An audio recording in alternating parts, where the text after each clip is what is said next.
Welcome to Russian History with Dr. Brovkin and European History with Dr. Brovkin.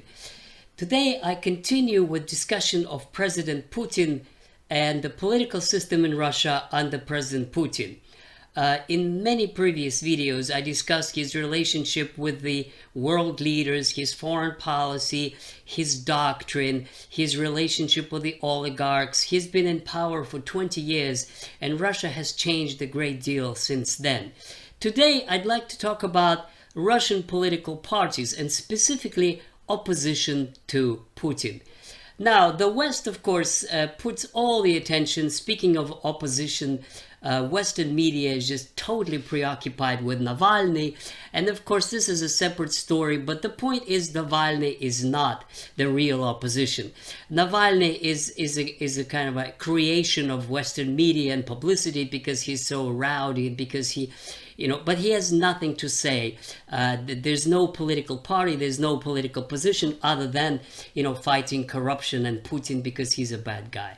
The real opposition to Putin comes from the Communist Party. And so let me briefly discuss what is the political spectrum in Russia today. The ruling political party is called United Russia, and in the latest elections it won 49%. The next in line was the Communist Party, and by the official results, which I discuss later, which are disputed, they won 19% of the vote.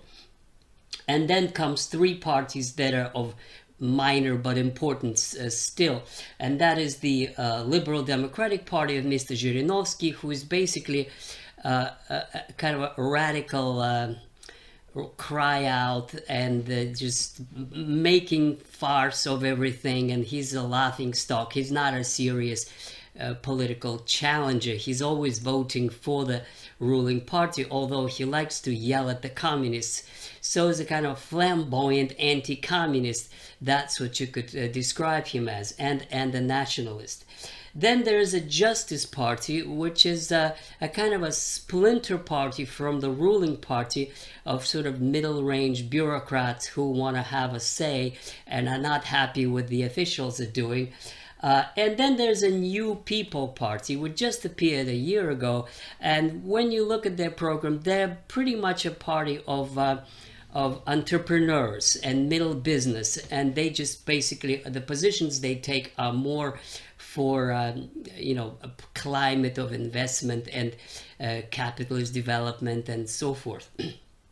And then there are the smaller parties.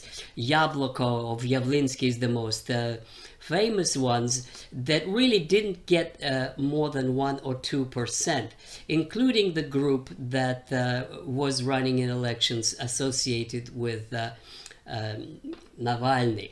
So they didn't make 5%, so they're not represented in the Duma, in the parliament. The Communist Party official data 20% of the vote, which is substantial opposition party. They have 150,000 members. They're represented in all regions. They have offices all over. They have newspapers. They have delegation in the Duma. They are a legitimate opposition party. So what do today's communists stand for? What do they want? What are they against? What are they for? These are the questions that one has to answer in understanding today's political situation in Russia. Now, the issues are mostly I would say it's a loyal opposition to President Putin with a lot of criticism, a lot of discontent, but directed not against Putin, but against his party, United Russia. So usually Mr. Zyuganov, the spokesman for the Communist Party, he says the way that the president has defined the problem and the ways to achieve it are just fine. We support the president's plan for Russia's development to the year 2024, but the way it is represented, the way it is fulfilled is something we are opposed to, and then on a number of specific issues. So their enemy number one is not Putin, but United Russia Party, which is their main competitor. So they're against the way his program is implemented. Specifically, they're against vaccination. They are for the medical system that would be as much a return to the Soviet times as possible, because they believe Russia had the best medical system for all the people. Education, they are against the standardized examinations. They are again for the free educational system, including higher education, as was under the Soviets.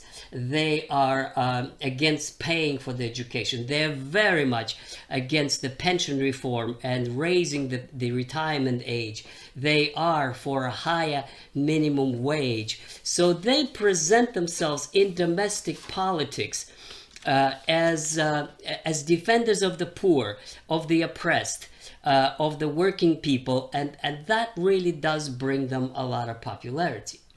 Their attitudes to the West, the amazing thing is that they're more nationalist and they're more anti-Western, if you can imagine, than President Putin is. So the way they define the West, it is a kind of a rapacious globalist elites. This is how they're defining them. Are attacking Russia on all sides, trying to undermine it with all possible ways. They're very, very hostile to the United States and US policy, and to Ukraine and to European Union. They're much, much more radically against any Western interference in Russian affairs, and they're much more radically against the current regime in Ukraine, and they're criticizing Putin for not doing enough for Donbass. In other words, they are very, very hard opposition to foreign policy of President Putin, as being not nationalist enough, as being too accommodationist to the West. And on domestic politics, the other way around. They're more for socialist, they're more for the poor, they're more for social support systems as they existed in the Soviet Union. Now, it's interesting that they are accusing the West of being, of spreading what they call perversion and moral decay into Russia. So they're totally and absolutely and radically opposed to the gay culture, to lesbians, to the marriage for all, to the spread of this identity culture and changing gender. All of that is totally no to them, and they feel that they have to guard Russia against this new wave of Western perversion, as they said. They are also very, very much on China. They praise the Chinese Communist Party. They say this is an example for us. The success of China shows that the way the socialism can succeed and prevail over capitalism. So this is their position on China. There's many other issues. The Grudinin is their leader, who the authorities claim have foreign accounts, and they say that he doesn't. In other words, on many specific issues and individuals, they oppose very strong terms, using the word fascists. They oppose the United Russia Party. In fact, from the way of the communists view it, the United Russia Party, from their point of view, is not a political party. It's a network of bureaucracies who vie for investment, protection, government contracts, land possession, and property possession in general, that is pretty much siphoning off the money to their own pockets and to foreign accounts.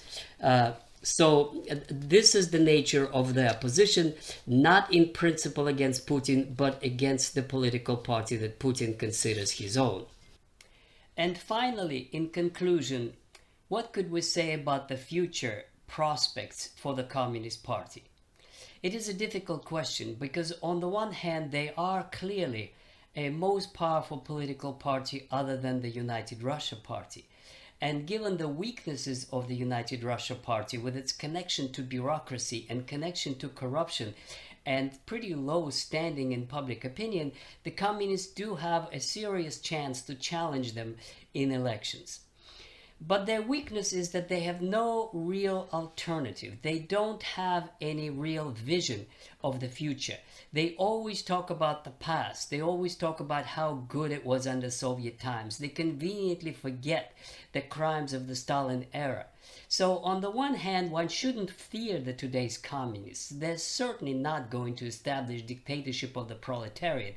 They're certainly not going to be repeating the Brezhnevite stupidity of the old bureaucrats who have no idea what they're doing. They are much more a real political party in terms of voluntary association of people in pursuit of political objectives. And they do have a potential. But their weakness is a connection to the past and the personality of Mr. Zyuganov, who is not a charismatic leader and is just always complaining and does not have a kind of a allure of a powerful leader as Putin is. So at the present moment, it's not a serious challenge to Putin because he's much more popular and much more charismatic and much more supported by the populace. On the other hand, in the future, today's communists accepting these private enterprise and accepting the democratic form of government can become a serious political challenge. Thank you, and don't forget to subscribe next time. Until next time.